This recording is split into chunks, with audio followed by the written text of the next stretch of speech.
আহ্বান জানাচ্ছি আমাদের শিক্ষক মন্ডলীর মধ্য থেকে জনাব তনুজা ইয়াসমিন, প্রভাষক ইংরেজি বিভাগ এবং ভারপ্রাপ্ত পরিচালক ছাত্র পরামর্শ ও নির্দেশনা, বক্তব্য রাখার জন্য।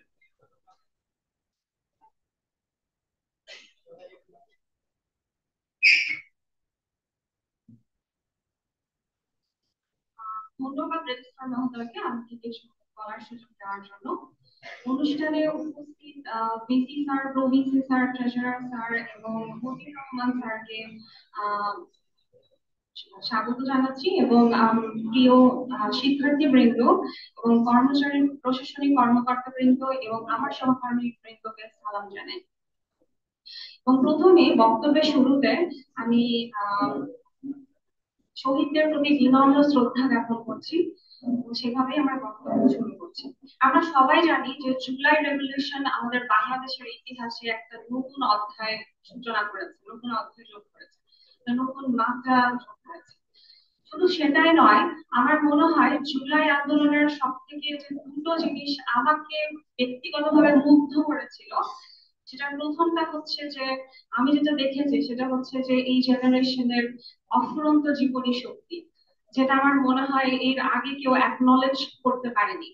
যেটা সবাই বলতো আর কি, আমাদের সবারই একটা প্রিকনসিভড নোশন ছিল বা ধারণা ছিল বা একটা ফিক্সড রিজিড আইডিয়া ছিল যে perhaps this generation is lost, they are good for nothing perhaps। কিন্তু আমার মনে হয় এই ফিক্সড এন্ড রিজিড নোশনকে তোমরা ভাঙতে পেরেছো, and that was your credit। Second যে বিষয়টা আমাকে মুগ্ধ করেছিল সেটা হচ্ছে যে আহ, যেভাবে একটা অজানা অদ্ভুত শক্তি সবাইকে কিভাবে যেন ঐক্যবদ্ধ করেছিল, আমরা নিজেরাও জানতাম না যে আমরা এভাবে ঐক্যবদ্ধ হতে পারি।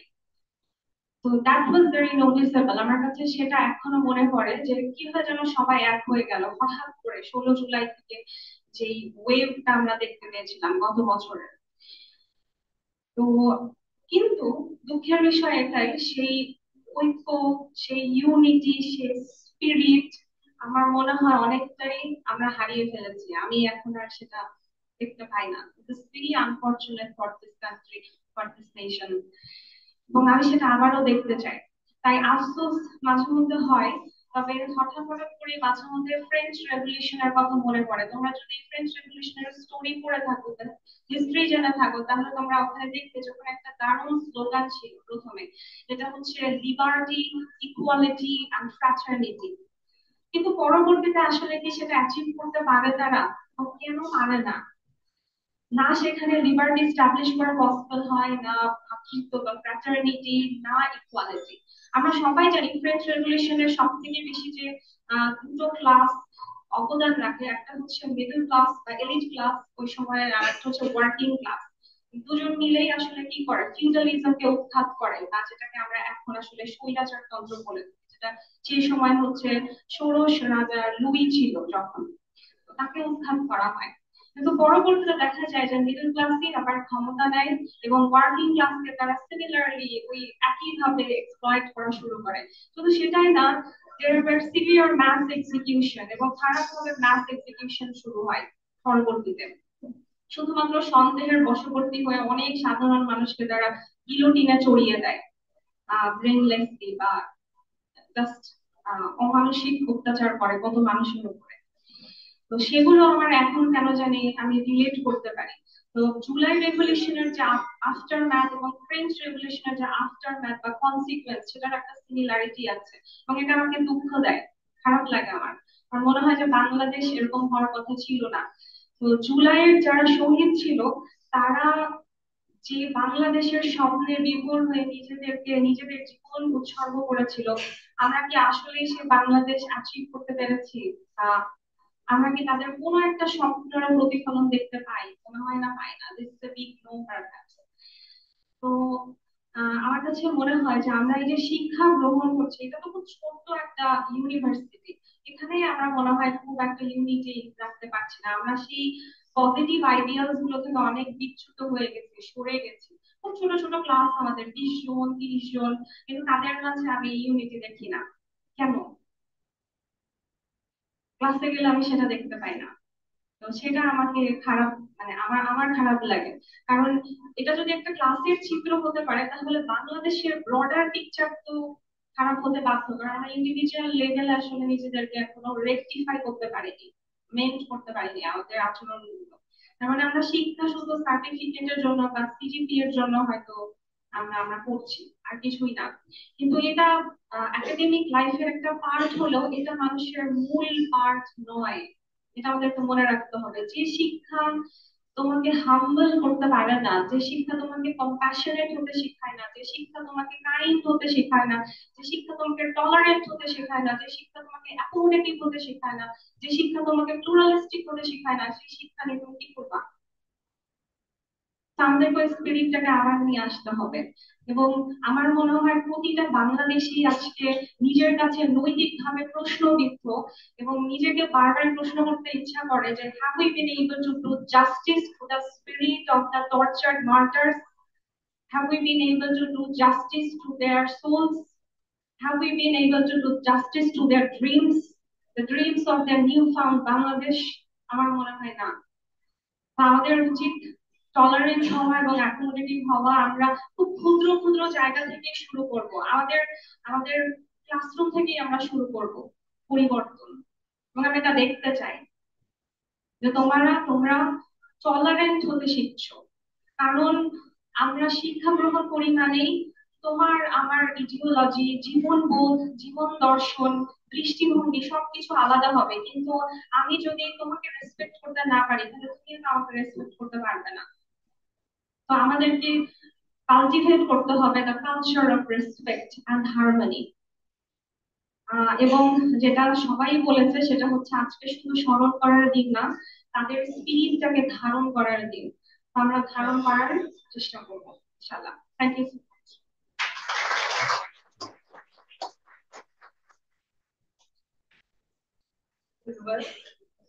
আমি এখন আমন্ত্রণ জানাচ্ছি মোহাম্মদ সোহানুল ইসলাম, হিসাব বিভাগের প্রভাষক এবং ভারপ্রাপ্ত সহকারী প্রভাষক।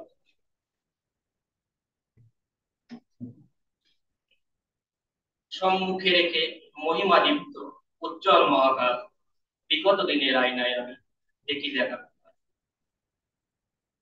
আজ কিশোরগঞ্জ বিশ্ববিদ্যালয় কর্তৃক আয়োজিত জুলাই শহীদ দিবস 2025 উপলক্ষে স্মরণ সভা ও মাহফিল অনুষ্ঠানে এখানে উপস্থিত মাননীয় উপাচার্য স্যার, মাননীয় উপ উপাচার্য স্যার, মাননীয় ট্রেজারার স্যার এবং এখানে যারা সবাই উপস্থিত আছেন সকলকে জানাই আমার সালাম, আসসালামু আলাইকুম। যুদ্ধ কেবল একটি জাতির ধ্বংসের লীলা নয়, এটি সৃষ্টির প্রসব বেদনাও বটে। তবে প্রাপ্তির কাছে হারানোর বেদনাটা একটু বেশিই মৌলিক। অধ্যাপক হ্যাডলক সাক্সলি বলেছিলেন, liberties aren't given, they are taken. প্রাচীনদের বিরুদ্ধে জ্ঞানদের যুদ্ধ, পঞ্চপাণ্ডবদের বিরুদ্ধে কৌরবদের যুদ্ধের সর্বশেষ ধারাবাহিকতা, রক্তাক্ত দোলাই, যেখানে স্থান পেয়েছিল অন্যায়ের বিরুদ্ধে ন্যায়ের, ঝান্ডা উড়েছিল সত্যের। তারা অনুধাবন করেছিল, injustice anywhere is a threat to justice everywhere. আজ আমরা যখন জুলাই আন্দোলনের শহীদদের স্মরণ করি, তখন তাদের আত্মত্যাগ আমাদের আবেগে নয়, তাদের আত্মত্যাগ আমাদের দায়িত্বে আবদ্ধ করে। তাদের এই আত্মত্যাগ নতুন জাগরণের সূচনা করে, তাদের এই আত্মত্যাগ নতুন ইতিহাসের সূচনা করে। কবি সুকান্তের ভাষায়, অবাক পৃথিবী অবাক করলে তুমি, জন্মেই দেখি ক্ষুদ্র স্বদেশ ভূমি, এদেশে জন্মে পদাঘাতি শুধু পেলাম, অবাক পৃথিবী পেলাম তোমাকে পেলাম। ঢাকার রাস্তায় আহতের আর্তনাদ, মৃতের নিথদেহ, মুগ্ধের সেই পানি পানি করে চিৎকার আমাদের একটি কথা স্মরণ করিয়ে দেয়, ঝাঁক ছাড়া পাখি উড়ে গেল, তারা আসিবে না আর ফিরে, তাদের স্মৃতি রইবে এটাই ব্যথার বাড়িতে ফিরে। আজকের এই মহান অনুষ্ঠানে মহান সৃষ্টিকর্তার নিকট আমরা একটি ফরিয়াদ জানাই, যে বৃদ্ধ মাতা তার সন্তানকে হারিয়েছেন, আল্লাহ যেন তাকে এই কষ্ট ভুলবার তৌফিক দেন। পিতার কাঁধে পুত্রের লাশের যে ভার, সেই ভারটাও তিনি লাঘব করেন। এবং শহীদরা যারা জুলাই আন্দোলনে শহীদ হয়েছেন, এরা যেন জান্নাতের সর্বোচ্চ মাকামে পৌঁছাতে পারেন। পরিশেষে যারা জুলাই আন্দোলনে অংশগ্রহণ করেছিলেন, সকল জুলাই যোদ্ধাদের উদ্দেশ্যে একটি কথা, উদয়ের পথে শনিকার বাণী, ভয় নেই ওরে ভয় নেই, নিঃশেষে প্রাণ যে করিবে দান, হয় নাই তার হয় নেই।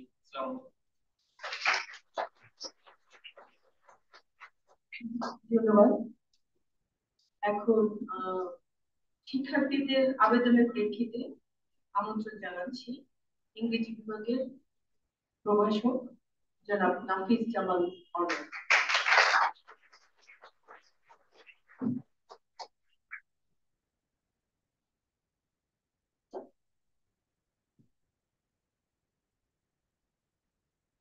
শুভ অপরাহ্ন। আমি আসলে বক্তব্য দেওয়ার ক্ষেত্রে খুব বেশি এক কথা আগ্রহীও না, দ্বিতীয় কথা আমি আজকে প্রস্তুত না। তো আমি যদি ভুল তথ্য দিই বা ভুল কথা বলি তাহলে ক্ষমা সুন্দর দৃষ্টিতে দেখবেন। প্রথমে আমি আজকের অনুষ্ঠানের সম্মানিত সভাপতি মাননীয় উপাচার্য স্যারকে আমার সম্মান জানাচ্ছি। সাথে সাথে সম্মান জানাচ্ছি আজকের বিশেষ অতিথিবৃন্দ, অর্থাৎ আমাদের মাননীয় উপাচার্য স্যার এবং মাননীয় ট্রেজারার স্যার তাদেরকে, এবং আমার সামনে যারা আছেন আমার সহকর্মীবৃন্দ এবং আমার প্রাণপ্রিয় শিক্ষার্থীবৃন্দ, সবাইকে আমি জুলাই শহীদ দিবসের শুভেচ্ছা জানাচ্ছি।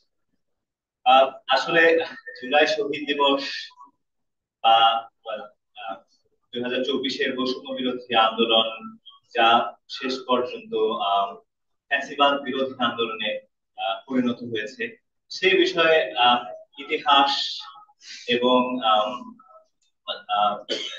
তৎকালীন যে অবস্থার কথা এবং তার এখনকার যে আমাদের পরিণতির কথা সব কিন্তু বলা হয়ে গেছে। আমি শুধু আমার অনুভূতি ব্যক্ত করতে পারি, কারণ একই কথা যদি আমি বলতেই থাকি তাহলে শুধু সময় নষ্ট হবে। জুলাই অভ্যুত্থান শুরু হওয়ার আগে আমি বিশেষ করে আমি সত্যি কথা বলতে সামনাসামনি পরিস্থিতির কথা কি বলবো, আমি শুধু অনলাইন পরিস্থিতির কথা বলি, শুধু ফেসবুকের কথা বলি, যেটা আমাদের সবাই পরিচিত, সবাই ব্যবহার করে। আমি জানি না আসলে জুলাই অভ্যুত্থান শুরু হওয়ার আগে ফেসবুকে মানুষ কতটুকু ঠিক অন্যায়ের প্রতিবাদ করত, কিন্তু ধরেন জাস্ট জুলাই আজকে একটা দিন 2025 সালের 16 জুলাই, 2024 সালের 16 জুলাই যখন রংপুরে যখন আবু সাইদের লাশ আমরা পড়ে থাকতে দেখলাম, তখন দেখা যায় একটা বিশ্ববিদ্যালয়ের যে ছেলেটা কোনোদিন ফেসবুকে স্ট্যাটাসও দেয় না, তো অন্যায়ের প্রতিবাদ করা দূরের কথা, অন্যায়ের কথা মানে প্রতিবাদ দূরের কথা, সামান্যতম অনুভূতি ব্যক্ত করারও যার সাহসটুকু ছিল না, সেও কিছু না কিছু বলেছে। এবং তখন আর একটা দৃশ্য দেখেছি, এই অন্যায়, এই অত্যাচার, এই শোষণ নিপীড়ন এত কিছুর পরেও কিছু মানুষ ওটাকে জাস্টিফাই করতে লেগে গিয়েছে। তো দুটা চিত্রই আমরা দেখেছি। কিছু মানুষ আগে যেমন ছিল মানে কুকুরের লেজের মতো, আমার ভাষাকে আশা করি আপনারা ক্ষমা সুন্দর দৃষ্টি দেখবেন, কুকুরের লেজের মতো তারা একই রকমই রয়ে গেছে।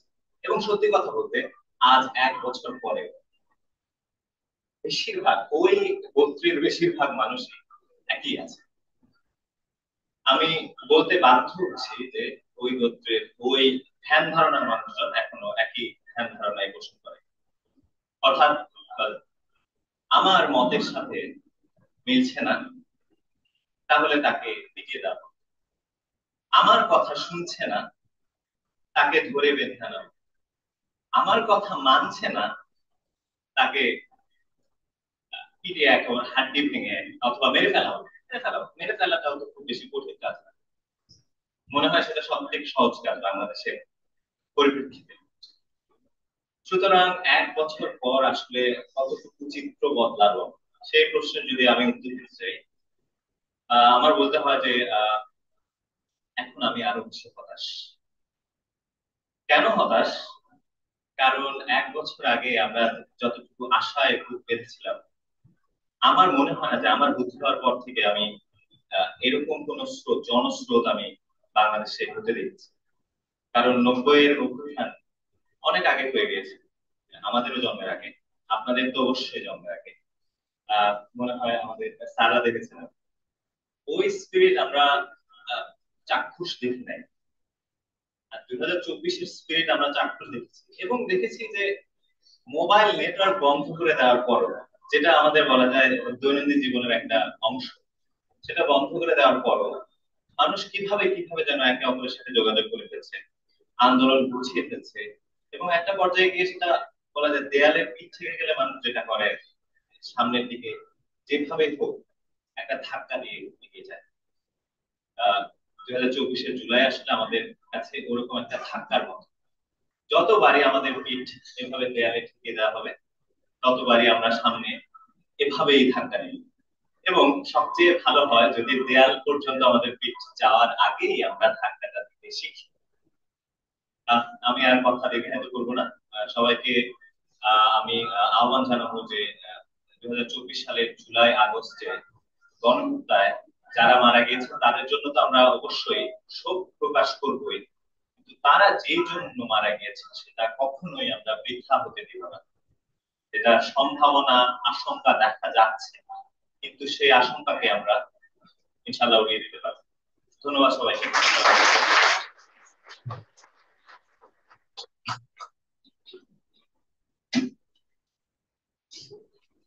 ধন্যবাদ। আমি এখন আমন্ত্রণ জানাচ্ছি আমাদের ছাত্রী হলে, একমাত্র ছাত্র হলে প্রভোস্ট জনাব রুকসানা পারভীন বক্তব্য দেন।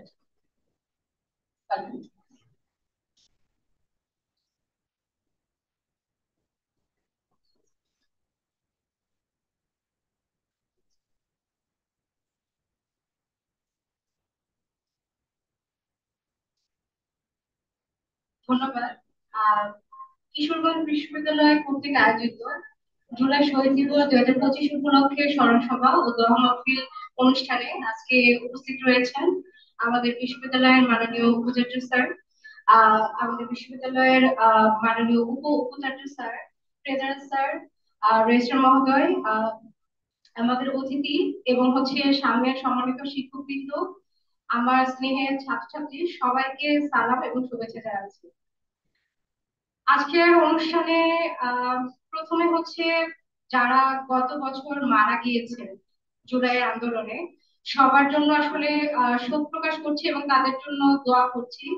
তারা যেখানে গিয়েছেন তারা খুব ভালো থাকুন, এবং তারা আমাদের জন্য যে বাংলাদেশটি রেখে গেছেন এবং যে প্রত্যাশা রেখে তাদের সবচেয়ে মূল্যবান জিনিস তাদের জীবনটা ত্যাগ করেছেন। মানুষের জীবনে কিন্তু সবচেয়ে গুরুত্বপূর্ণ বিষয় হচ্ছে তার জীবন, সেটা ত্যাগ করা এত সহজ বিষয় না। এবং সেটা কেন ত্যাগ করে গেছেন? একটা সুন্দর বাংলাদেশের জন্য। তো আমরা যারা আছি, মানে আমরা যারা জীবিত আছি, আমাদের সকলের দায়িত্ব হবে সেই দেশটাকে সুন্দরভাবে পরিচালনা করা, বা সেই দেশটাকে সুন্দরভাবে নিজের জায়গা থেকে, যার যে অবস্থান সেই জায়গা থেকে আসলে সৎভাবে জীবনযাপন করা, নিজের কাজটুকু করা। যারা আমার এখানে শিক্ষার্থী আছেন, আমি গত 8 মাস ছাত্র পরামর্শ নির্দেশনা দপ্তরে ছিলাম ভারপ্রাপ্ত পরিচালক হিসেবে।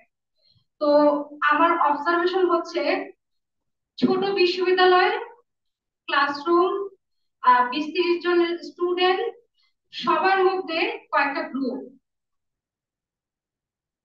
যেটা আসলে খুবই দুঃখজনক। খুবই আমাদের জন্য আসলে এই বিষয়গুলা মেনটেন করাটা খুব কঠিন হয়ে যায়। কোনো একটা বিষয় বিশ্ববিদ্যালয়ের স্বার্থ সংশ্লিষ্ট, স্টুডেন্টদের স্বার্থ সংশ্লিষ্ট, তো যখন আসতেছে তখন দুইটা গ্রুপ দুই ভাবে যাচ্ছে। তো ওই সময়গুলোতে আসলে একটা সিদ্ধান্তে আসা এবং সবাইকে সুন্দরভাবে রাখা, সেটা আমাদের জন্য খুবই চ্যালেঞ্জিং হয়ে যায়। তো আমি সবাইকে বলবো যে যে কোনো স্বার্থ সংশ্লিষ্ট যে ব্যাপারগুলো থাকে স্টুডেন্টের, সেই বিষয়গুলোতে সবসময় আমাদের সবার মতামত আসলে একরকম হয় না।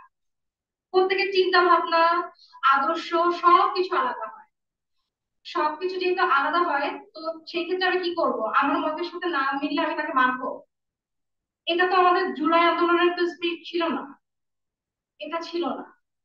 তো তো কারোর সাথে যদি আমার মতামত অমিল হয় তাকে আমি কিন্তু তার মতামতটাকে অবশ্যই রেসপেক্ট করব। আপনি আপনার নিজের মতামতটা যেরকম বলবেন আরেকজনের মতামতটাকেও রেসপেক্ট করবেন। বর্তমানে আমি হচ্ছে ছাত্রী হলের ভারপ্রাপ্ত প্রভোস্ট হিসেবে আছি। এখানেও আমি ছাত্রীদের মধ্যে দেখি যে হচ্ছে একই বিষয়ে এক একজনের ডিফারেন্ট ডিফারেন্ট আসলে চিন্তা ভাবনা। সেটা অসুবিধা না। অসুবিধা হচ্ছে আমাদের হল যেহেতু ছোট, প্রশাসন ছোট, বিশ্ববিদ্যালয় ছোট, অর্থনীতি ছোট, যার ফলে আমাদের আসলে কি করতে হবে, ওই ছোট পরিসরে ছোট জিনিসের মধ্যে মিলেমিশে থাকতে হবে। কম্প্রোমাইজ করার টেন্ডেন্সি থাকতে হবে, স্যাক্রিফাইস করার টেন্ডেন্সি থাকবে। সেম ভাবে আমি স্টুডেন্টদেরকে ক্লাসে সবসময় বলি, দেশের প্রতি অনেক কিছু আশা করতে পারেন, সরকারের প্রতি অনেক কিছু আশা করতে পারেন, কিন্তু আপনাকে রিয়ালিস্টিক হতে হবে। রিয়ালিস্টিকের জায়গাটা কোনটা? রিয়ালিস্টিকের জায়গাটা হচ্ছে দেশ তো ছোট, দেশের অর্থনীতি ছোট, তার মানে আমি চাইলেই অনেক কিছু পারবো না। তবে আমাদের আসলে করণীয় কি? আমাদের করণীয় হচ্ছে আমরা যে যে অবস্থানে আছি, আমি একজন শিক্ষক, আমার জায়গায় যদি আমি আমার যে কাজটুকু সেটা যদি সততার সাথে করি, ভালোভাবে করি, ওটাই আসলে আমার কন্ট্রিবিউশন।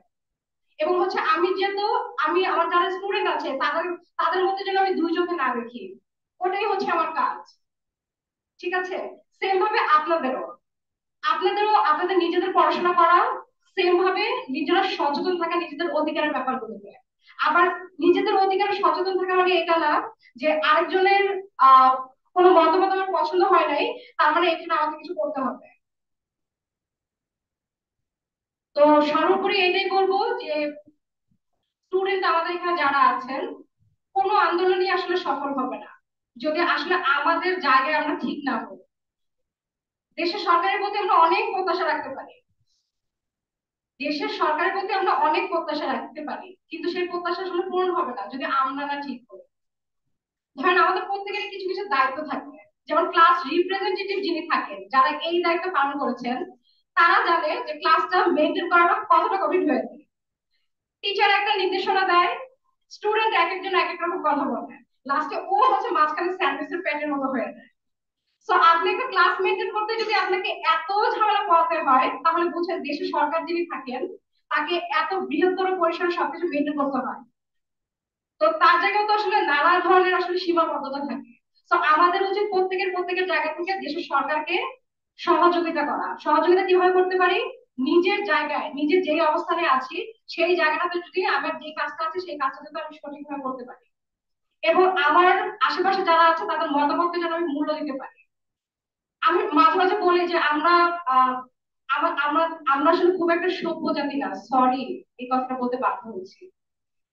আমরা খুব একটা সভ্য না, প্লাস আমরা অনেক সময় সভ্য হতেও পারি না। আশেপাশে এমন একটা সিচুয়েশন ক্রিয়েট হয় যে আমরা খুব একটা বেশি দিন সভ্য থাকতে পারি না, সেটা আমার জন্য খুবই দুঃখজনক। তো আমরা যেহেতু পড়াশোনা করছি, আপনাদের সবাইকে বলবো, পড়াশোনা করছি তার মানে আমরা সভ্য হওয়ার জন্যই পড়াশোনা করছি। সবাইকে বলবো যে আপনি আরেকজনের মতামতকে একটু গুরুত্ব দেবেন, মূল্য দেবেন।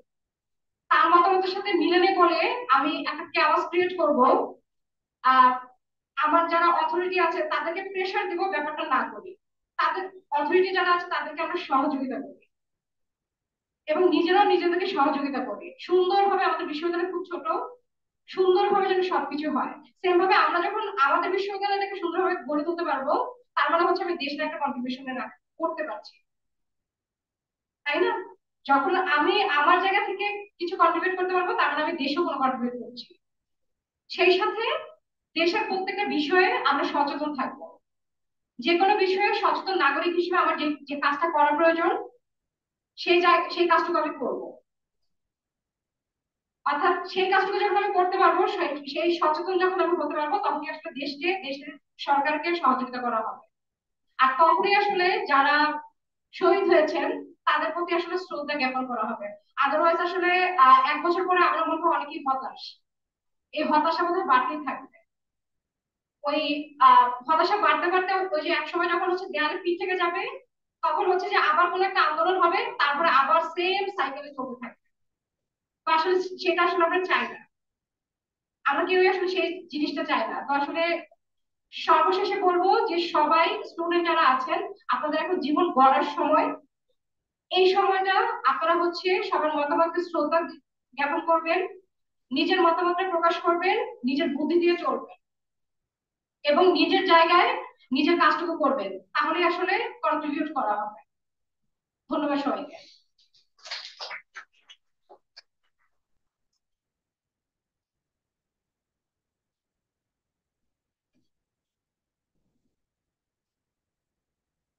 ধন্যবাদ। আমাদের আজকের আলোচনা স্মরণ সভার পরে হবে দোয়া মাহফিল। এরপরে আরেকটি ঘোষণা আছে যে ভিডিও চিত্র দেখানো হবে, সবাই এখন আমি আমন্ত্রণ জানাচ্ছি পরিবেশ বিভাগের চেয়ারম্যান জনাব মোহাম্মদ হুমায়ুন কবির ওনাকে।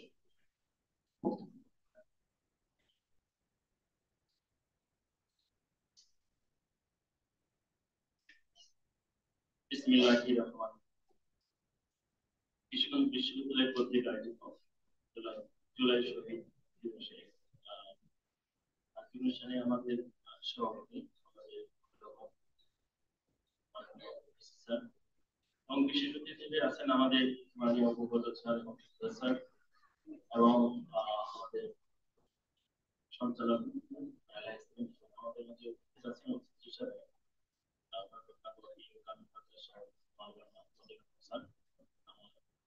সামনে আছেন আছে সহকর্মী কর্মকর্তাবৃন্দ এবং ছাত্রছাত্রী। সবাইকে আসসালামু আলাইকুম। আমি এই শহীদ দিবসে প্রথমে স্মরণ করছি যারা 2024 সালে জুলাই অভ্যুত্থানে শহীদ হয়েছেন এবং সেই সাথে যারা আহত হয়েছেন তাদের সুস্থতা কামনা করছি। স্মরণ সবাই যদি কিছু স্মরণ করতে হয় তাহলে বলি যে এই জুলাই মাসের 1 তারিখ থেকে শুরু হয়েছে বাংলাদেশের অভ্যুত্থানের বীজ। একদিকে শিক্ষকদের অর্থ স্কিম নিয়ে কর্মবিরতি, ঠিক সেই সময়টাই ছাত্ররা শুরু করলো কোটা বিরোধী এবং বৈষম্য বিরোধী আন্দোলনের যে বেগবান, এই দুটা এমন হয়ে গেছে যে দুইটা সুতায় যখন একটা সুতা তৈরি হয় সেটা এতটাই শক্তিশালী হয় যে ঠিক এক মাস অর্থাৎ 36 দিন 35 দিনের মাথায় সেখানে একটা বেশিরভাগী সরকার এবং এটা ইতিহাসে বিরল। তো আমি বলতে চাই যে এখানে আমি তেমন কিছু বলবো না, যেমন তুমি ওরা বলছে যে জুলাইয়ের স্পিড কি থাকা উচিত এবং কি হচ্ছে, এবং আমাদের স্যার খুবই এক্সপ্লেন করছে যে আমরা হতাশ।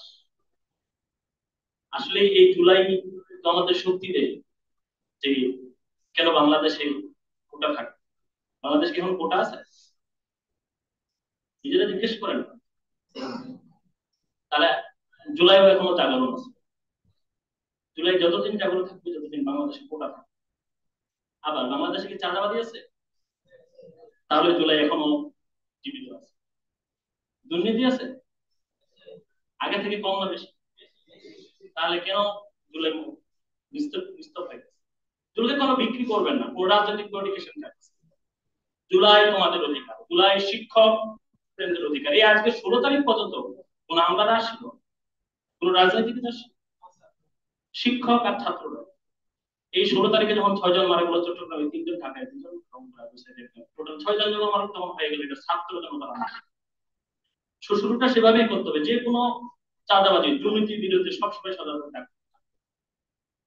এইটা হচ্ছে আমাদের স্পিরিট। আমরা যারা শহীদ হয়েছে তাদেরকে আমরা স্মরণ করবো, স্পিরিটকে ধারণ করবো। আমাদের নিজের সবসময় একটা কথা বলে এই দেশ এই কিনে মারা গেছে, এটা 2 দিন করে দাম থাকবে না। আমার মনে হচ্ছে কথাটা আজকে স্যার মনে কথাটাই বুঝে যে বাংলাদেশ আমরা কি দেখতে পাচ্ছি, কি আশা করতেছি।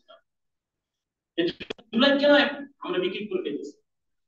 জুলাই ধারণ করা যে কোনো কোটা দুর্নীতি চাঁদাবাজ অন্যায় যেখানে দেখবা সেখানে ধারণ করে চলবে।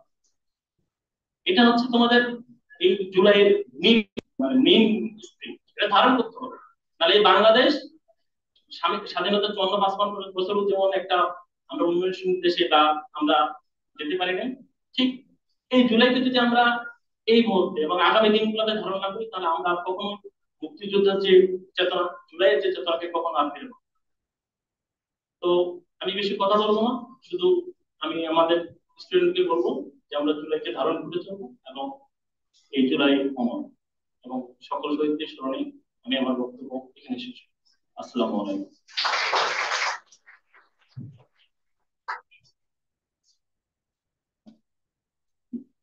ধন্যবাদ। এখন আমি আমন্ত্রণ জানাবো আমাদের আজকের স্মরণ সভার বিশেষ আলোচক আমাদের মাননীয় ট্রেজারি মহোদয় জনাব মোহাম্মদ ইমরান আলী স্যার।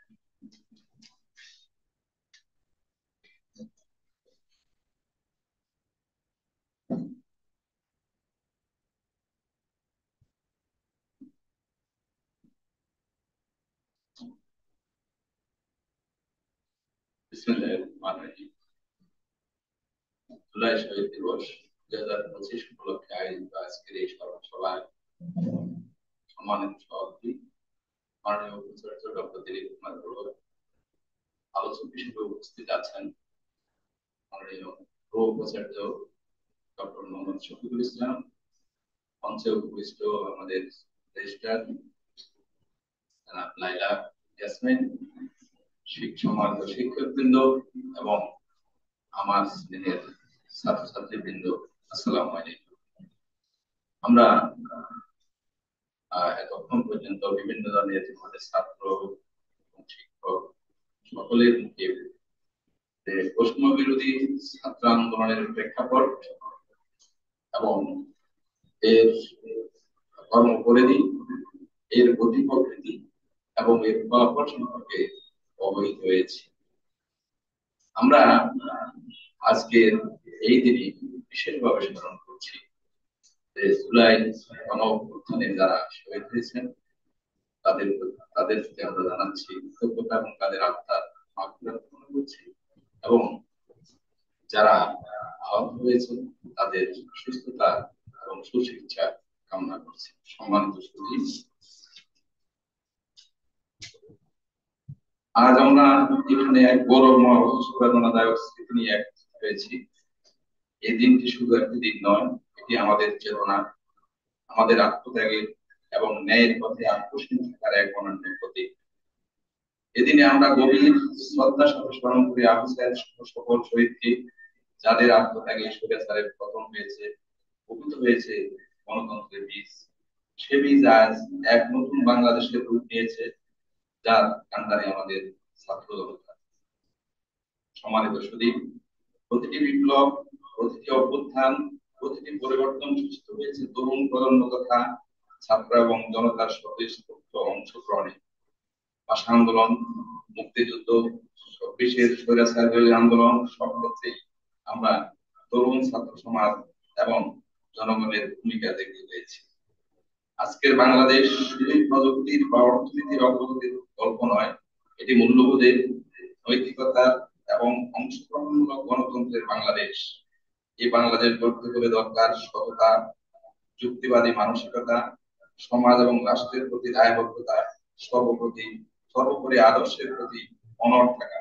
প্রিয় শিক্ষার্থী, তোমাদের শিক্ষা, তোমাদের নেতৃত্ব, তোমাদের চেতনা, তোমাদের চিন্তা সবকিছুই হবে নতুন বাংলাদেশ গড়ার তত্ত্ব নিয়ে প্রত্যাশা করছি।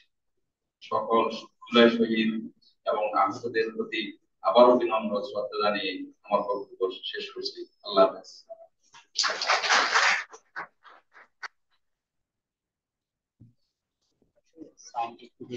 ধন্যবাদ উপাচার্য স্যার। এখন আমাদের মাঝে উপস্থিত হবে আমাদের বিশেষ আলোচক এবং অত্র বিশ্ববিদ্যালয়ের মাননীয় উপাচার্য উপ উপাচার্য ডক্টর মোহাম্মদ শফিকুল ইসলাম স্যার।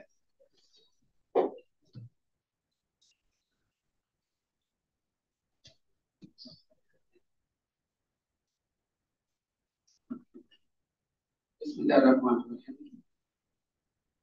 জুলাই শহীদ দিবস উপলক্ষে আয়োজিত স্মরণ সভা ও দোয়া মাহফিলে উপস্থিত সম্মানিত সভাপতি, অত্র বিশ্ববিদ্যালয়ের মাননীয় উপাচার্য প্রফেসর ডক্টর দিলীপ কুমার বড়ুয়া, আছেন অত্র বিশ্ববিদ্যালয়ের ট্রেজারার অধ্যাপক মোহাম্মদ কুরআন আলী এবং রেজিস্ট্রার লাইলা ইয়াসমিন, এবং আরো উপস্থিত আছেন আমাদের সম্মানিত একজন মাওলানা মতিউর রহমান, সম্মানিত শিক্ষক বৃন্দ এবং প্রিয় ছাত্রছাত্রী।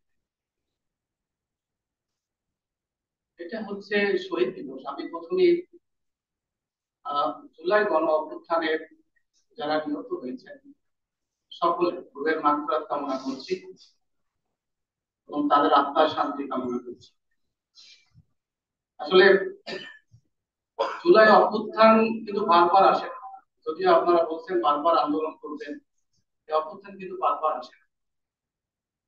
ইতিহাস, এই জুলাই অভ্যুত্থান কোনো এক পিঠা না, এটা হচ্ছে ইতিহাস, বাংলাদেশের ইতিহাস এবং ঐতিহ্যের অংশ। আর এই অভ্যুত্থান ছিল একটা অপশাসন দুঃশাসনের বিরুদ্ধে, একটা কর্তৃত্ববাদী শাসনের বিরুদ্ধে। এখন আপনারা প্রশ্ন করেন যে এই চাঁদাবাজি কেন হচ্ছে, এই যে মারামারি কেন হচ্ছে, কেন দুর্নীতি হচ্ছে, এগুলো যতদিন না আমরা ঠিক ঠিক হব ততদিন এগুলো থাকবে। আসলে কোশ্চেন ইউরসেলফ, আমরা নিজেকে কোশ্চেন করতে শিখি যে আমি আমার দায়িত্ব ঠিকভাবে পালন করছি না, আমি কতটা নৈতিক, বা আমার জীবন যাপন কতটা নৈতিক, আমি কাজ করতে গিয়ে কতটা সৎ, কতটা অনেস্ট। আমরা তো সবাই যদি অনেস্ট হয়ে যাই তাহলে এগুলো থাকবে না, এগুলো সময় লাগবে।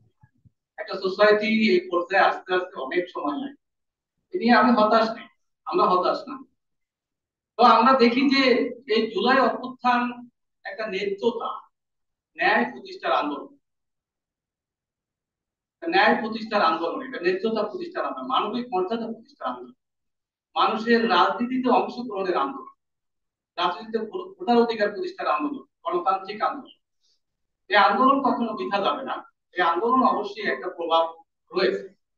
আমরা দেখি যে এই 15 তারিখ এবং 16 তারিখ, এর আগে যে আন্দোলন হয়েছিল সেটা শুধুমাত্র কোটার মধ্যে সীমাবদ্ধ ছিল, কিন্তু 15 তারিখ ঢাকা বিশ্ববিদ্যালয়ের যখন ছাত্রলীগ সাধারণ ছাত্রছাত্রী কোটা বিরোধী ছাত্রদের উপর আক্রমণ করে, তাদের উপর আহ অত্যাচার করে, এবং 16 তারিখ যখন রংপুরে বেগম রোকেয়া বিশ্ববিদ্যালয়ের ছাত্র আবু সাইদ, নিরস্ত্র আবু সাইদ, দেখাই গেছে ভিডিও ফুটেজে আপনারা দেখেছেন, নিরস্ত্র আবু সাইদের উপর তার কাছে কোনো অস্ত্র ছিল না, বা সে কোনো আক্রমণও করছিল না, সে নিরস্ত্র।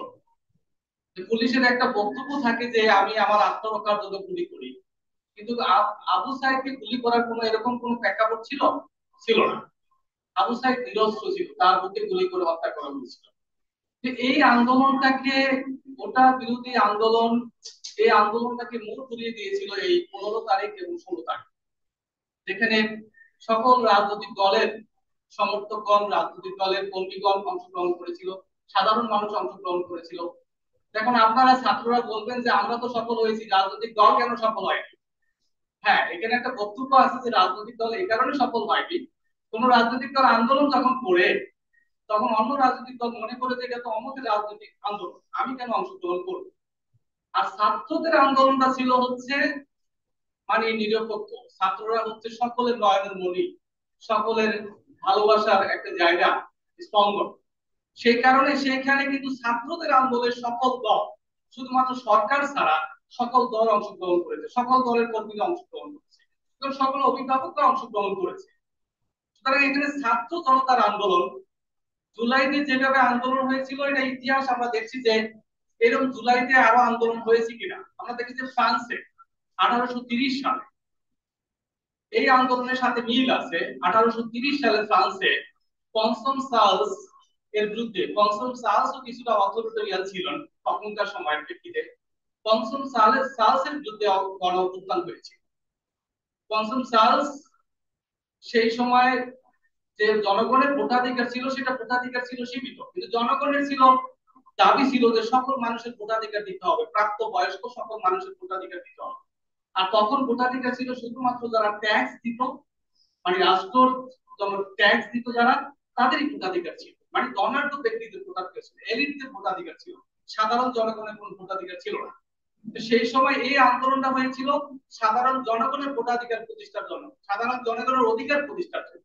আমরা দেখি যে কনসম চার্লস মাত্র 26 থেকে 29 তারিখ পর্যন্ত যে গণ আন্দোলন হয়েছিল, গণ অভ্যুত্থান হয়েছিল, কনসম চার্লস এর কলাপস, সরকারের কলাপস হয়। এখানে প্রথম লুই ফিলিপস শাসন ক্ষমতা গ্রহণ করেন। সেই সময় লুই ফিলিপস একটা রাষ্ট্রীয় সংস্কার করেন, রাষ্ট্রীয় সংস্কার করে সকল মানুষের, প্রাপ্তবয়স্ক সকল মানুষের ভোটাধিকার ফিরিয়ে দিয়েছিলেন।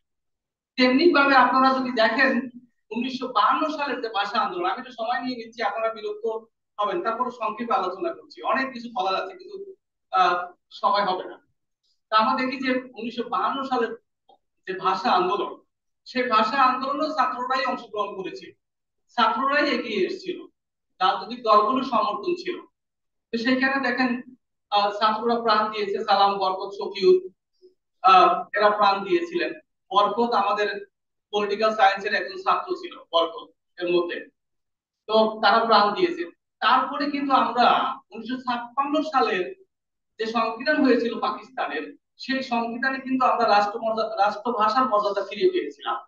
সুতরাং এই 1952 সালের ভাষা আন্দোলন কিন্তু পিতা যায়নি, এবং বলা হয় যে 1952 সালের ভাষা আন্দোলন হচ্ছে আমাদের স্বাধীনতার প্রথম ভিত্তিপ্রস্তর। সুতরাং কোন আন্দোলনই পিতা যায় না, সেটা ভাষা আন্দোলনকে বলা হয় যে এখানে স্বাধীনতা আন্দোলনের প্রথম মাইল ফলক ছিল ভাষা আন্দোলন। এবং আমাদের রাষ্ট্রভাষার সাথে কিন্তু শুধু রাষ্ট্রভাষা না, এটা আমাদের সংস্কৃতি, আমাদের অস্তিত্ব, আমাদের আমাদের সাহিত্য, সংস্কৃতি সবকিছুর একটা অংশ। তো সেই ভাষা সেটা আমরা মর্যাদা প্রতিষ্ঠা করতে পেরেছি। 1969 সালে যে গণ অভ্যুত্থান হয়েছিল, সেখানে কিন্তু ছাত্ররা নেতৃত্ব দিয়েছিল। আপনারা দেখেন সেখানেও ছাত্ররা নেতৃত্ব দিয়েছিল, যে আসাদ মারা গিয়েছিল এবং আরো অনেক ছাত্র মারা গিয়েছিল সেই সময়। তো ছাত্ররা কিন্তু সেই সময় 1969 সালের গণ অভ্যুত্থান আমাদের স্বাধীনতা আন্দোলনের প্রেক্ষাপট তৈরি করেছিল, সকল মানুষকে ঐক্যবদ্ধ করেছিল। পরবর্তীতে আপনারা দেখেন তার ইমপ্যাক্ট করেছিল 1970 সালে নির্বাচনে। 70 সালে নির্বাচনে যে মুসলিম লীগ একমাত্র দল ছিল, 1947 সালে পাকিস্তান যখন স্বাধীন হয়, সেই সময় যখন একমাত্র দল ছিল, তাকে মানে চ্যালেঞ্জ করার মতো কোনো দল ছিল না। সেই মুসলিম লীগ মাত্র 9টি আসন পেয়েছিল পুরো পাকিস্তানে, আর সব আসন তখনকার সময় বাংলাদেশের একমাত্র রাজনৈতিক দল আওয়ামী লীগ পেয়েছিল। এবং এই যে প্রেক্ষাপটটা তৈরি করেছিল 1969 সালে গণ অভ্যুত্থান। সুতরাং এই গণ অভ্যুত্থান দেখেন আমাদের স্বাধীনতা এনে দিয়েছে, স্বাধীনতার প্রেক্ষাপট তৈরি করেছে, আমাদের স্বাধীনতা এনে দিয়েছে। আমরা যে এখন স্বাধীনভাবে কথা বলছি, আমরা কারো অধীন না, কারো পরাধীন না, সেটা কিন্তু 1969 সালে গণ অভ্যুত্থান এনেছে। 1990 সালে যে গণ অভ্যুত্থান বলা হয়, সেই 90 সালের গণ অভ্যুত্থানের মাধ্যমে কিন্তু আমরা কিছুটা অর্জন করেছি। দেখেন আপনারা একটু লক্ষ্য করেন যে এরশাদ যে এক ধরনের স্বৈরশাসন প্রতিষ্ঠা করেছিল, কোন জ্যান্ত প্রকারে নির্বাচন করেছিল, সেটার যে রাষ্ট্রপতি শাসিত সরকার ব্যবস্থা ছিল, সেটা পরিবর্তন হয়েছে। পরিবর্তন হয়ে কি হয়েছে যে মন্ত্রী পরিষদ অর্থাৎ পার্লামেন্টারি ফর্ম অফ গভর্নমেন্ট, আমরা ইয়াতে যখন বলি পলিটিক্যাল সায়েন্সের ভাষায় পার্লামেন্টারি ফর্ম অফ গভর্নমেন্ট প্রতিষ্ঠিত হয়েছিল। সেটাকে বাংলায় বলে, কেউ বলে মন্ত্রী পরিষদ সরকার ব্যবস্থা, কেউ বলে সংসদীয় সরকার ব্যবস্থা প্রতিষ্ঠিত হয়েছিল। সেইখানেও কিন্তু মানে জনগণের একটা সার্বভৌমত্ব প্রতিষ্ঠিত হয়েছিল। আমরা দেখি যে এইভাবে, আমার বক্তব্য হচ্ছে যে এইভাবে প্রতিটা আন্দোলনেই কিছু না কিছু ফলাফল এনে দেয়। তেমনি ভাবে জুলাই গণ অভ্যুত্থানও আমি তো মনে করি যে রাষ্ট্রীয় কাঠামো সংস্কারের কার্যক্রম চলছে, রাষ্ট্রীয় কাঠামো সংস্কার হবে বা সংস্কারের কিছু পরিবর্তন হবে, রাষ্ট্রীয় কাঠামোর পরিবর্তন হবে, সংবিধানের পরিবর্তন হবে, নির্বাচনী ব্যবস্থার পরিবর্তন হবে, বা পুলিশ বা প্রশাসনের ব্যবস্থা পরিবর্তন হবে। আমরা ভালো ভালো কিছু আশা করছি, সেগুলো পরিবর্তন হবে। পরিবর্তন হলে, এবং এটা পরিবর্তন হলেই যে সমাজ পরিবর্তন হয়ে যাবে, এই ধরনের চাঁদাবাজি বন্ধ হয়ে যাবে বা এই ধরনের মারামারি বন্ধ হয়ে যাবে, এরকম না। আমাদের হয়তো কিছু অধিকার প্রতিষ্ঠিত হবে এবং একটা প্রতিষ্ঠানগুলো একটা স্বাধীনতা পাবে, প্রতিষ্ঠানগুলো আরো মানে স্বাধীনভাবে কাজ করতে পারবে। আমরা দেখি যে এখন আমাদের কোনো প্রতিষ্ঠানে কিন্তু প্রাতিষ্ঠানিককরণ হয়নি, ইনস্টিটিউশনালাইজড হয়নি। ইনস্টিটিউশনালাইজড আমরা তখনই বলবো যখন একটা প্রতিষ্ঠান স্বাধীনভাবে নিজস্ব আইন এবং প্রচলিত প্র্যাকটিস অনুযায়ী স্বাধীনভাবে দায়িত্ব পালন করতে পারে। তারা স্ব ক্ষেত্রে যখন স্বাধীন থাকে এবং তারা যখন কোনো চ্যালেঞ্জ মোকাবেলা করতে পারে, মানে যে সমস্যাগুলো তাদের সামনে উপস্থিত হয়, সেই চ্যালেঞ্জগুলো মোকাবেলা করতে পারে, কারো দ্বারা প্রভাবিত যখন না হয়, তখন সেটাকে প্রাতিষ্ঠানিকরণ হয়। আমাদের পুলিশ কি প্রাতিষ্ঠানিকরণ হয়েছে? তারা তো সরকারের কথা ছাড়া বা সরকারি দলের কথা ছাড়া কারো কথায় কোনো আইন টাইনের তোয়াক্কা করে না। আমাদের প্রশাসন কি প্রাতিষ্ঠানিকরণ হয়েছে? সেটা হয়নি। এগুলো আমরা এই সংস্কারের মাধ্যমে আমার মনে হয় যে এগুলোর কিছুটা হলো তারা স্বাধীনতা পাবে, কিছুটা হলো তারা ইয়া পাবে। তো এটা হচ্ছে যে আমরা নিজেরা, আবারও বলছি, আমাদের শিক্ষকরা আলোচনা করছেন, খুব সুন্দর আলোচনা করেছেন। আমাদের নিজেদের পরিবর্তন হতে হবে, তাহলে আমরা আমাদের এই প্রতিষ্ঠানগুলো প্রাতিষ্ঠানিকরণ হবে। এটা একদিনে হয় না, বা 1 বছরও হয় না, বা 10 বছরও হয় না, বা 50 বছরও হয় না। এটা শতাব্দীর পর শতাব্দী চেষ্টা করতে হয়। আমরা যে আন্দোলন করছি, আমাদের মধ্যে এখন যেগুলো হচ্ছে, সেটা ইউরোপে হয়েছিল 16শ শতাব্দীতে। ইউরোপের গৃহযুদ্ধ, এই মারামারি কাটাকাটি 1600 শতাব্দীতে হয়েছে। সেটা আমরা যেগুলো হচ্ছে আমরা তারা এখন সেটা সভ্যতার পর্যায়ে পড়ছে, কিন্তু আমাদের যেরকম সময় লাগবে 400-500 বছর সময় লাগবে, তারপরে আমরা ওই জায়গায় যেতে পারবো। আর না হয়তো আমরা পিছনে পড়ে থাকি। তো আমার আরো অনেক কিছু বলার ছিল, কিন্তু আপনারা ধৈর্য হারাবেন, এই জন্য এখানে শেষ করছি। আবারও জুলাই গণ অভ্যুত্থানে যারা শহীদ হয়েছেন তাদের সকলের রুহের এক মাগফিরাত কামনা করছি, এবং যারা আহত হয়েছেন সবার প্রতি সমবেদনা জ্ঞাপন করছি এবং সবার সুস্থতা কামনা করছি। ধন্যবাদ সবাই।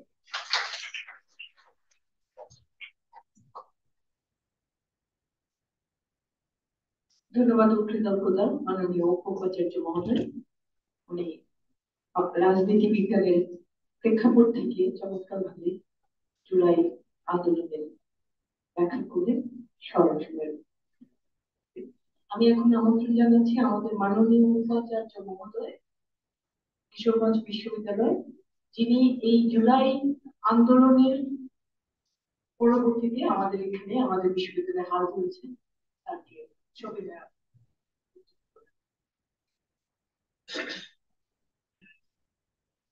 আমি প্রথমেই শ্রদ্ধা ভরে স্মরণ করছি জুলাই আন্দোলনের সেই বীর সৈনিকদের যারা নিহত এবং আহত হয়েছে, তাদের প্রতি শ্রদ্ধা নিবেদন করছি। আসলে আমাদের বাঙালিদের দুইটা বৈশিষ্ট্য আছে, আমরা খুব সহজে বিভাজিত হয়ে যাই, আবার খুব সহজে এক হয়ে যেতে পারি।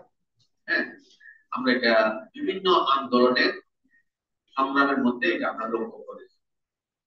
এই যে জুলাই বিপ্লব, এটা কিন্তু একদিনে সংগঠিত হয়নি, মানুষের মধ্যে দীর্ঘদিনের ক্ষোভ, বঞ্চনা প্রকৃতি একত্রিত হয়ে মানে বোমের মতো বাস্ট করছে, যার বিস্ফোরণ আমরা জুলাইয়ে দেখেছি। বিশেষ করে আমি তো প্রত্যক্ষভাবে জড়িত ছিলাম যখন ছাত্ররা এই যে কোটা বিরোধী আন্দোলন করছে। আসলে কিন্তু এটা কোটা বিরোধী আন্দোলন ছিল না, এই প্রেক্ষাপটটা এমন দিকে ধাবিত হয়েছে, এটা একটা বিপ্লবে পরিণত হয়েছে। আজকে যিনি আলী রিয়াজ, এখন আমাদের সংস্কার কমিশনের সদস্য, উনি আমেরিকা থেকে তখন একটা আর্টিকেল লিখেছিলেন, এটা কিন্তু কোটা বিরোধী আন্দোলন নয়, এটা একটা বিপ্লব এবং সরকার তাদের দিকে যাচ্ছে। উনি পেপারে একটা নিবন্ধ লিখেছেন। আসলে তাই, যখন প্রথমে শিক্ষার্থীরা কোটা আন্দোলন করছিল, প্রত্যক্ষদর্শী একদম খুব কাছের থেকে দেখেছি, এখন এই আন্দোলনের সাথে আমিও খুব জড়িত ছিলাম।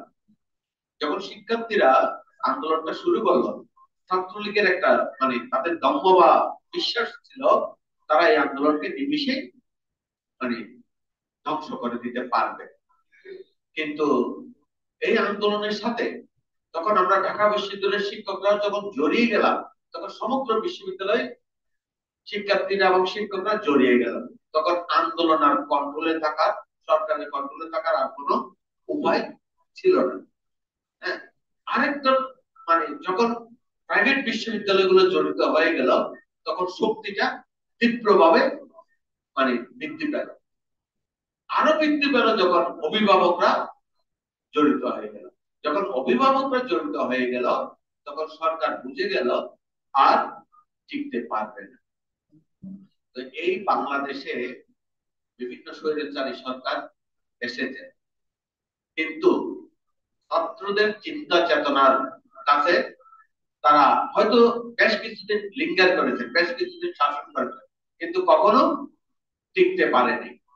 তবে আমরা এই দুঃশাসন গুলার যে ক্ষতি, বিশেষ করে অর্থনৈতিক প্রাতিষ্ঠানিক যে ক্ষতিগুলা, এগুলো হয়তো আমরা পুষিয়ে নিতে পারি নানা উপায়ে সময়ের পরিপ্রেক্ষিতে, কিন্তু যেটা পারি না সেটা হচ্ছে এই সরকারগুলো আমাদের চরিত্রকে ভীষণভাবে নষ্ট করে দিয়ে গেছে, যেটা রিপেয়ার করা অত্যন্ত কঠিন। তাই আমাদের সম্মানিত উপাচার্য এবং অনেক শিক্ষক এবং শিক্ষার্থীরা যে বক্তব্য দিয়েছে, তাদের মধ্যে স্পষ্ট যেটা ক্লিয়ার হয়েছে সেটা হচ্ছে আগে আমরা নিজেরা সৎ হই। হ্যাঁ, আমি সৎ হলে একটা অসৎ দুর্বৃত্ত হচ্ছে। তো এইভাবে যত আমাদের সতের সংখ্যা বৃদ্ধি পাবে, ততই অসৎ দুর্বৃত্ত হবে। শিক্ষার্থীদের মাঝে প্রথমে এই চেতনাটা আসলে যে কোনো অন্যায় অবিচারের বিরুদ্ধে প্রথম শিক্ষার্থীরা আমরা বাংলাদেশের যদি ঐতিহাসিক প্রেক্ষাপটটা পর্যালোচনা করি তাহলে আমরা দেখতে পাই শিক্ষার্থীরা প্রথম এটার প্রতিবাদ শুরু করে এবং তারা জীবন দেয়। কিন্তু আমাদের এই দেশে অনেক বিপ্লব হয়েছে, আমরা এই বিপ্লবের চেতনা কতটুকু ধারণ করতে পেরেছি বা কতটুকু অর্জন করতে পেরেছি বা কতটুকু ধরে রাখতে পেরেছি। আজকে চারিদিকে যে ঘটনাগুলো হচ্ছে আমাকে খুব ব্যথিত করে, আমি হতাশ হয়ে যাই। কারা জীবন দিল? যে পরিবারের সন্তানগুলো জীবন দিল তাদের পিতামাতা বা তাদের আত্মীয় স্বজনের মানসিকতা একটু চিন্তা করেন, তারা কি কষ্ট পাচ্ছে এগুলো দেখে। আমরা তো একটা জাতি, ধর্ম, বর্ণ নির্বিশেষে অন্যায় মুক্ত, অবিচার মুক্ত একটা ইনক্লুসিভ সোসাইটি আমরা চেয়েছিলাম এবং জুলাইয়ের বিপ্লবের মূল স্লোগান ছিল এটাই, ইনক্লুসিভ, জাতি, ধর্ম, বর্ণ নির্বিশেষে একটা ন্যায়ভিত্তিক সমাজ প্রতিষ্ঠা করা। তো এই যে চারিদিকে আবার আবার যে অন্যায় অবিচার গুলো শুরু হয়েছে এটা আমরা দেখতে পাচ্ছি, সবাই দেখতে পাচ্ছি, হয়তো অনেকে বলতে পারতেছি। হ্যাঁ, তাহলে এগুলো শুরু হয়েছে, এগুলো কারণটা কি? এগুলো আমাদের চারিত্রিক বৈশিষ্ট্য, যেটা একদিনে পরিশোধন হবে এই প্রত্যাশা আমরা করি না। হয়তো কিছু কিছু পরিশোধন হতে হতে আমরা একটা পর্যায়ে উপনীত হব, তো এত দ্রুত প্রত্যাশা করি না। তবে কিছুটা যে হচ্ছে না তা না, যুগে যুগে ভাষা আন্দোলনের প্রেক্ষিতে আমরা ভাষা পেয়েছি এবং কিন্তু আমরা কি এখনো কি সর্বত্র বাংলা ভাষা চালু করতে পেরেছি? পাইনি, কিন্তু ভাষার অধিকার তো প্রতিষ্ঠা করতে পেরেছি। মুক্তিযুদ্ধের পর আমরা একটা ন্যায় ভিত্তিক আমাদের অধিকার প্রতিষ্ঠা করবো এরকম একটা সমাজ ব্যবস্থা আমরা প্রত্যাশা করেছি, আমরা এখনো পাইনি। কিন্তু আমরা নিজেদের স্বাধীনতা পেয়েছি, আমরা নিজেদের স্বাধীনতা পেয়েছি, কিন্তু আমরা নিজেদেরকে কন্ট্রোল করতে পারছি না। তাহলে আমাদের চারিত্রিক বৈশিষ্ট্য। এইভাবে এরশাদ বিরোধী আন্দোলন, হ্যাঁ, আমরা তো প্রত্যক্ষভাবে জড়িত ছিলাম। হ্যাঁ, তাহলে কি হয়েছে? ঠিক আছে, এখন এখন কিন্তু সামরিক শাসকরা খুব ক্ষমতা নেওয়ার জন্য খুব একটা চেষ্টা করতেছে না। যদি আমরা ওই আন্দোলনটা না হতো তাহলে আবার এটাও হতো। এই যে এখন 17 বছরের যে দুঃশাসন, হ্যাঁ, এটা এটা উৎখাত। এখন যে কোনো সরকার, হয়তো আমরা একদিনে ন্যায়ভিত্তিক সমাজ বা ইনক্লুসিভ সমাজ প্রতিষ্ঠা করতে পারবো তা না, কিন্তু এইরকম যে সরকারে আসুক তাদের মনে একটা ভয় থাকবে একদিন আমরাও এদের মতো উৎখাত হব। তাহলে প্রত্যেকটা আন্দোলনের ফল কতটুকু পেয়েছি আমরা এটা বিবেচনা না করে আমরা চাই এই চেতনাটা ধরে রাখি এবং যাতে যে শাসকই আসুক না কেন তাদের মনে একটা ভয় থাকুক, একটা মানে ন্যায়ভিত্তিক সমাজ প্রতিষ্ঠার একটা চেতনা থাকুক। এটা আস্তে আস্তে প্রতিষ্ঠা হবে, আমরা সেই স্বপ্নটা দেখি। আমি আবার আবার যারা এই মানে আন্দোলনে নিহত হয়েছেন এবং আহত হয়েছেন তাদের প্রতি শ্রদ্ধা এবং কৃতজ্ঞতা জানাচ্ছি। তো একটা দাবি রাখতে চাই, এখনো অনেক এই আন্দোলনের অনেক শিক্ষার্থী মেডিকেলের মধ্যে কিন্তু চিকিৎসাধীন আছে, তাদেরকে কেউ দেখতে যায় না। প্রথমে আবেগের খাতিরে আমরা সব ঢেলে দিয়েছি, মানে হসপিটালে হাসপাতালে ঢুকার জায়গা পায় না, এখন তাদের কাছে একটা ডাক্তারও যায়। হ্যাঁ, আমি চাই এই আন্দোলন আবার উঠুক, আবার একটা ছাত্রদের মধ্যে থেকে একটা স্লোগান উঠুক, যারা আহত হয়েছেন তাদের সুচিকিৎসা দেওয়া হোক। একটা রিক্সাওয়ালার ছেলে, আমি এখানে আসার আগে মানে রিক্সাওয়ালা সে আহত হয়েছে, তার পরিবার খেতে পারছে না, কারণ আর সংসারের আয়ের মানুষ কেউ নাই। তখন আমার কাছে একটা ক্ষমতা মানে খবর আসলো, মানে ওনাকে কি করা যায়। তো এখন আমি তাকে মনে করেন কিছু টাকা দিলাম, এটা কি সমাধান? আমি কি তাকে প্রতিদিন টাকা দিতে পারবো? তখন আমি বৈষম্য বিরোধী আন্দোলনের কিছু আমাদের ঢাকা বিশ্ববিদ্যালয়ের শিক্ষার্থী তাদের ডাকলাম, এর দায়িত্ব কেন? এক একটা তো আগে সুস্থ না হওয়া পর্যন্ত মাসিক ভাতা দেওয়ার তো মানে উদ্যোগ নিতে হবে, অথবা একটা সহযোগিতা প্রত্যেক মাসে ওর তাদের পরিবারটা নিশ্চিন্তে চলতে পারে এরকম একটা সহযোগিতার দরকার।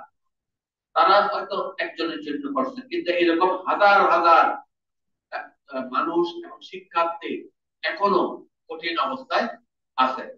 তো আমি চাই আবার একটা মানে তাদের জন্য আমরা আমাদের আরেকটা টাকা আসুক, তারা যাতে আমাদের মধ্যে আবার সুস্থ হয়ে ফিরে আসে।